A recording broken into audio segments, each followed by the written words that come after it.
Alright guys, welcome na naman sa isang episode ng JC Laro Vlogs. And today, kasama natin yung dalawa nasa harapan natin. Yan, that's si Josa nasa black na Aerox. Tapos yung finisher naman na naka-jacket, si Weekend Rider. What's up? Usok ka na! Ha? Usok ka! So guys, akit kami ngayon sa Pampalay, Bulacan. Okay. I mean, dyan sa ano pala, saan ba tayo? Pinilla Windmill, no? Gabi na, pero okay lang din yan kasi matetest namin yung mga motor namin in terms of preparation at saka sa ilaw. Ako guys, ito pa rin ang motor ko. Ayun, so sa mga supporters natin dyan na patuloy na nag-aabang, nagtatangkilik sa ating Motorstar 150CL, no? Kita nyo naman, sasabak na naman natin sa endurance race ito. Endurance challenge, ito motor natin. No! God, please, no! No! No! This is my third endurance, second endurance for this ride. Mukhang nakakatakot na, pero I don't know. Mukhang ano lang talaga siya guys, daily rider lang talaga siya. Tsaka napapansin ko wala rin naman ako nakikita mga gumagamit ito sa endurance. I'm not sure kung merong sa grupo, pero wala eh. The more that I use this, the more na nagde-decline yung performance niya. So I'm not sure. I still have to think about this. Ito, tayo yung kalsada ng Marilaki. Wala pa kami sa entrada. So gaya ng dati, kakachort ko muna to. Hanap tayo ng mga bagay na interesting, tapos i-shoot natin. Pasensya na pala, matagal tayo hindi nakapag-vlog, pero thank you very much sa pag-follow sa channel. Kahit hindi tayo masyadong dumadami, no? So far nagpapasalamat ako sa mga active na 700 subscribers natin, no? Thank you very much. Comment lang ng comment guys, kung may tanong kayo sa Motorstar natin, sasagutin natin yan. Lagi naman ako active. Whatever it is, good or bad comments, keep them coming. Nagpapasalamat ako sa pagiging active nyo. And shout out sa inyo guys. So ito tayo, no? Practice muna tayo ng ride. Okay, so biyahe muna tayo guys. Okay guys, so nandito na tayo sa may bandang Marilaki, no? Ang ganda ng view guys. Sobrang, alam mo yung napaka-foresty niya. At dahil napaka-foresty niya, maayos ang hangin dito guys. Sobrang aliwalas nung amoy. Iba yung level ng hangin. Ang kasi malamig lang doon sa may upland. mutot sila pareho. And since it's come to this, I have to bet again on this motorcycle, the Motorstar 150CL. So yun lang, wala tayo sa mga corner na ayok na i-mention, no? Pero enjoy natin to, since konti na lang din yung mga nag-ride, wala na nga halos, kami na lang. This is like a practice ride, no? We're trying to get the muscle memory back again, no? Baka hindi nyo ko natin kasi malakas pala yung hangin. Sorry guys. Pero yun, sana naintindihan nyo. Tanga! Ngayon, nagpapasalamat pa rin ako talaga sa inyo. Thank you. Ang Motorstar natin ngayon, courtesy of GY6. Sila Kings GY6 talaga yung nag-ayos nito. Inayos sila yung carburetor. Actually, pinalitan nila ng mas fit para sa Motorstar 150CL. Inayos din nila yung aking CVT, pati yung mga bola, templada, tsaka yung mga halos makita lang mga sira. Naka-setup talaga to guys, naka-tweak to for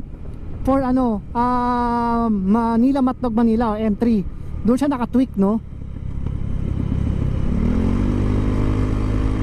Naka-tweak siya for that. Pero parang hindi ka kami natuloy sa Manila Matnog Manila. So eto, gagamitin ko siya ngayon. Yung setup ko na nakuha sa Kings GY6, susubukan ko siya for the ride dito sa Power Loop 8. Magkita kita tayo doon sa Antipolo. Maraming mga riders, maraming mga motor na sasali. Yan, kasali kami. Si Josa hindi siya kasali. Pero si Felipe, ako, si Doc, kaming tatlo ulit. Pero hindi kami tatlong bibe. We're gonna run solo for the meantime. So yun. So ito guys, enjoy nyo lang muna yung Marilaki. Sa ngayon, akit kami ng Pinilla Windmill. Tuloy natin doon. Alright? Isa pang banking tayo, no? Whee! Yun lang masarap dito. Para ka lang talaga nag-roller coaster ng walang bayad. Pero ano, ride safe pa rin tayo guys, ride safe pa din. Dapat ano pa rin tayo in the speed limit kung kaya, 'di ba? Kung maluwag naman, you can go ahead and dash, 'di ba?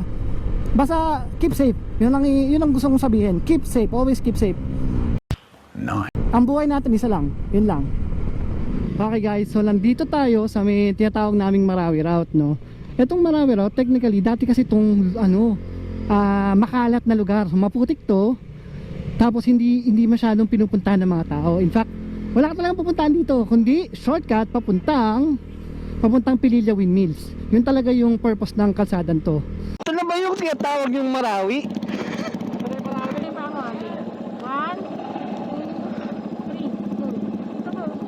Wait lang, hindi ko sila tumawid. Bakit tumawid?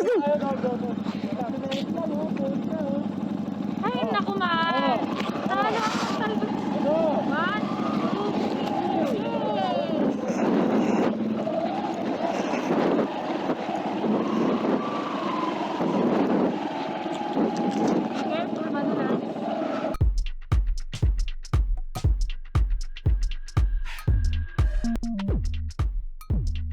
So dito namin ginawa guys yung prenup, no.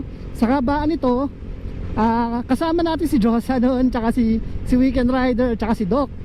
So salamat sa tulong nila, nagawa natin yung prenup. So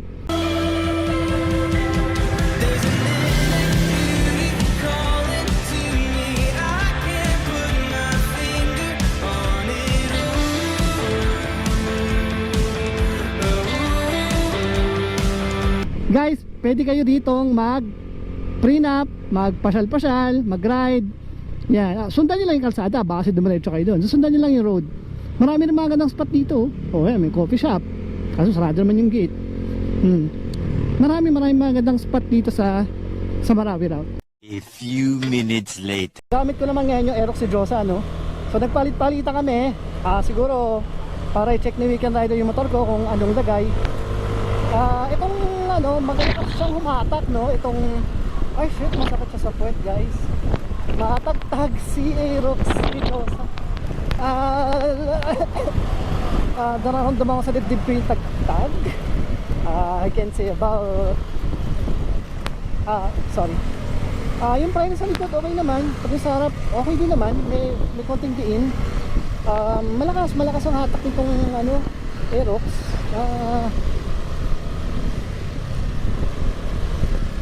Okay naman siya. Okay naman yung hatak niya. Talagang friendly, rider friendly. Kasi matagtag siya. Wala na tayo ni Weekend Rider, no? Gamit ni Weekend Rider ang aking ang aking motor.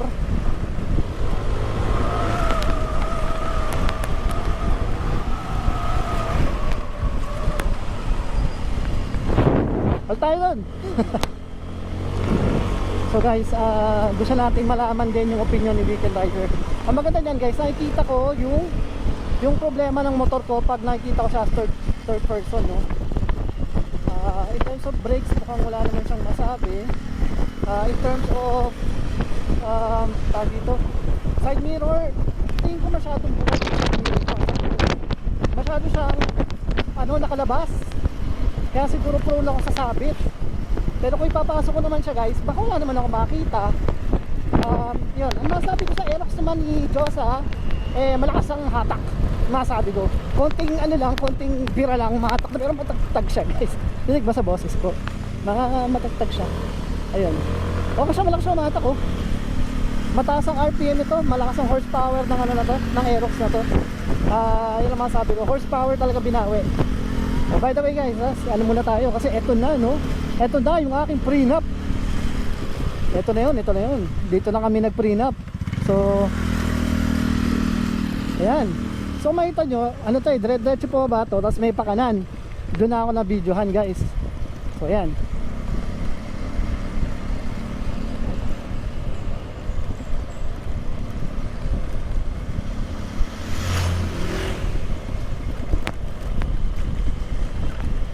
So maririnig siguro ni Felipe yung kalampag ng bakal sa likod.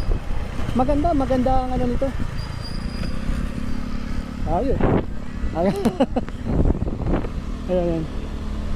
Paano yung kalampag motor ko sa likod. Ito naman kay Felipe, malakas na matak, sobrang wala kang bitin ba. Isang gano'n, no, umaabante, dumadamba eh. Pataas yun guys ha, pataas. Kaya maganda nga talaga yung mga Aerox na BBA. Iba talaga yung ano nila, yung performance. Galing. Not bad. Tapos yung ilaw pa yan, maganda rin, malakas.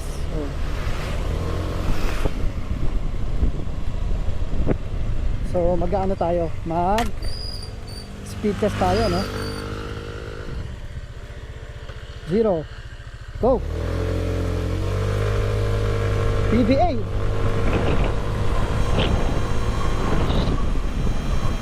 Malakas talaga guys, mabilis. May ano siya guys, may tagtag. Yun, kaya siya nahihirapan bumangking guys. Hindi smooth gliding yung front ano niya. Yung front shock niya, matagtag siya guys. Kaya nahihirapan siyang nahihirapan siyang rumekta. Yun yung nakikita kong dahilan. Eto na guys, dito tayo nag-clean up. Napakaganda ng lugar niya. May coffee bar sila. Yan, tapos pumasok ako dyan, habang nagitay si Connie doon.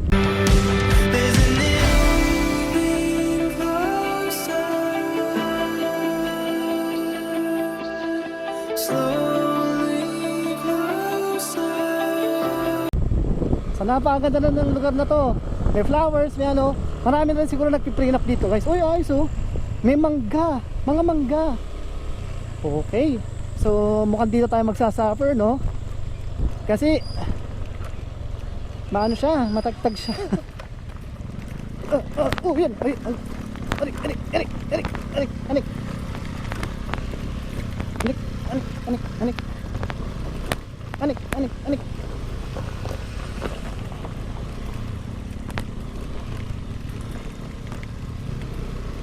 Hindi ko alam kung bakit siya matagtag, kung sa shock o sa ano, o matagtag lang kasi yung sa akin, maayos naman yung pag ano. Hindi ko alam eh. Aray ko. So guys, okay naman to kung straight away. Okay din naman to kung patag yung kalsada. Pero pag ganito, ramdam ko yung ano niya, yung tagtag niya guys. Matagtag siya. Sorry, kaya paul ulit ako, matagtag siya. Ito may kalsada. So ayan, matagtag siya talaga. Okay, really. Hindi naman siguro makasira nito. Tumatalbog ako dahil sa tagtag niya. Baka matigas lang yung gulong. Paano masabi? Maganda yung side mirror guys, yung side mirror. Ganda, maganda yung side mirror. Ano siya, loob, pero ano siya, maganda yung side mirror niya. Ayun yung ma-okay sa kanya.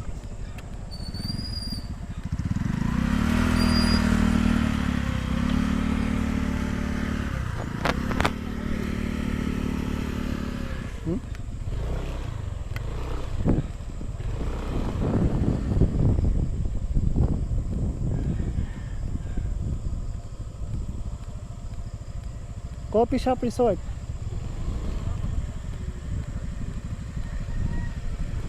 Lakas, dumadamba to. Lakas, dumadamba. Malakas umatak, sobra. Malakas ang horsepower talaga ng ganito. Nasa ano to, nasa 14 horsepower. Variable valve actuation guys. So kumpara mo sa ating basic GY6 no, na 2 valves. Ito talaga Yamaha, solid talaga tayo. So hindi kayo magsisisi kung magaganito kayo. Medyo ano lang talaga, random lang yung tagtag. Tapos pag hindi patag yung kalsada, Sabi ka muna. solid. Ha? Sabi ka muna. Nakaharang ka sa daan. Okay na yan, narangan natin. Pedro lang. Dito tayo. Pero FI din to kasi guys eh. Kaya napansin ko sa version 1, pag binaba ko yung side stand, hindi siya namamatay. Wala tong kill switch, no? Hindi siyang kill switch, so hindi siya namamatay. So ganyan lang siya, naka-on lang siya. So dapat make sure na yung side stand nyo maayos bago kayo ano. Maganda rin yung ano, yung seat, medyo masakit sa puwet. Manipis to, manipis. Ngayon. Yung ilaw okay naman. Wow, EA Works. Shout out EA Works. Manila Matdog Manila. Wala po kami masyadong kilala dito pero ang sinusupport namin ngayon ay si Sir Sir EA Works. Ayun, maganda. I mean, sabi din talaga, elegant yung dating niya, black and blue. Solid talaga. Ayos. Ayun ang gamit ni Josa ngayon, yung blue ni Weekend. Gamit mo ni Weekend yung scooter ko. I'm not gonna tinker much about this. Mag-ride muna kami. Ayan na, mga windmills. Mga windmills. Kita ba ba? Kasi gabi na. Wala na masyadong makikita. Sana nakikita niyo pa. Para ikot po. Ano siya guys? May mga establishments na siya. Sa doon. May mga windmills siya dito. Ganda. Wow. Oh, ganda dito. So dito tayo sa windmill, no? Sarado na rin. Well, gabi na kasi. So wala na masyado. Nagkakayunin pa rin. So, guys, nandito kami sa isang cafeteria dito sa may windmill, ano? Look, ito yung ilaw. Nah, I'm scared. Guys, this is weird, oh. So mukhang may mga kumakain din naman dito. Oh, okay naman. Oh, may swimming pool.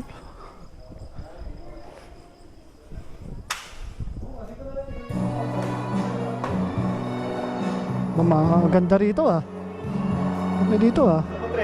Dito. Doon tayo sa mga nagiinuman. Ha?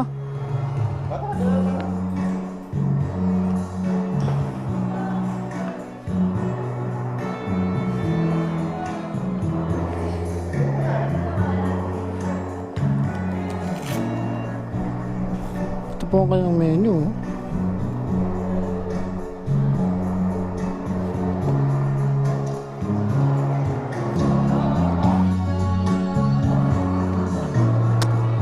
Sa isang restaurant dito malapit sa may Pililla Windmill. Ito yung Marawi route, pero meron ditong restaurant na nakita kami. Nakabubukas lang pala nito, guys. Ano pa lang sila? Alos mag 1 month pa lang. Ang ganda rito, pag kumain ka rito, so far ang promo nila, pwede kang gumamit ng pool. Yan. Tapos meron silang free wifi. Nakalimutan ko tanungin yung anong wifi nila kung meron man ngayong oras na to. Si Weekend Rider tsaka si Josa makiat dito. Meron siyang second floor sa taas na meron lang single na upuan. Tingnan natin, ha. Tingnan natin kung makikita na sila dun sa taas, ha. Yan sila, oh. Ayun. Yan sila. Ayun, makit si Josa. Meron isang upuan doon. Siguro ano yung pag sa may birthday. So ayun, may karaoke naman. May mga umiinom din. So at least hindi kayo mukhang lonely dito, no? Tsaka masaya dito, mukhang kalmado naman yung paligid.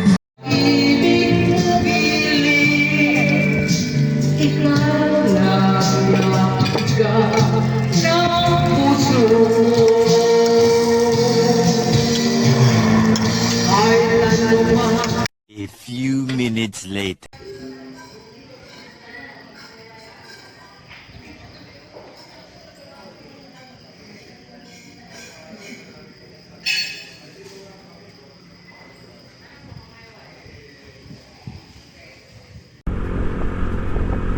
So pababa na po tayo ng Malalaki, no?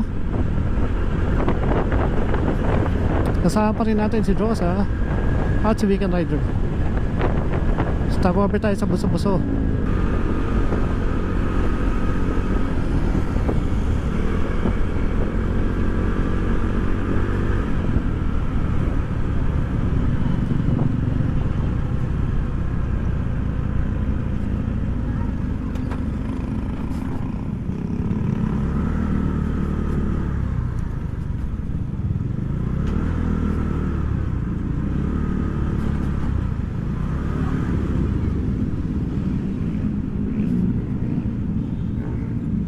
Doy, abot pa ba yan? Abot pa yung gas niya?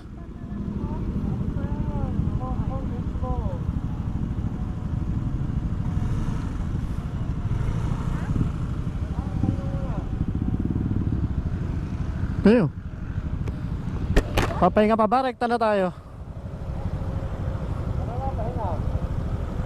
Tara na? O sige. Ayaw mo na kasi Kaka? ano na Marikina, di ba? Oo, kanan na ako dyan. Mauna na kayo, magsaset up pa ako ng MP3 ko. Ha? MP3 ko. Naantok na ako eh. Kaya. Kaya, Ano mo? sige. Bye-bye, bye-bye, bye-bye, bye-bye. Ano motor mo? Ha? Ito na dadalhin mo. Oh, wala naman ako ibang option eh. Sa ngayon. Oh, sige. Ingat kayo. Nasa yun yung camera mo ha. Nasa yun yung camera mo para may magamit ka. Ano memory card? Andun lahat. Wala mo na ako kinuha. Okay? O sige. See you later. Bye-bye. Uy, baka wala ng gas yun ha. Sige, sige, sige.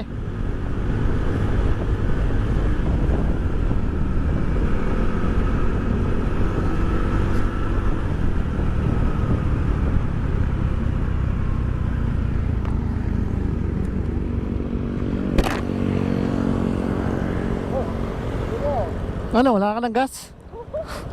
Gasan muna yan, baka mamaya tumirik pa kayo somewhere. Wala ako. Bye.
clear to see from up here. The world seems small. We can sit together. It's so beautiful.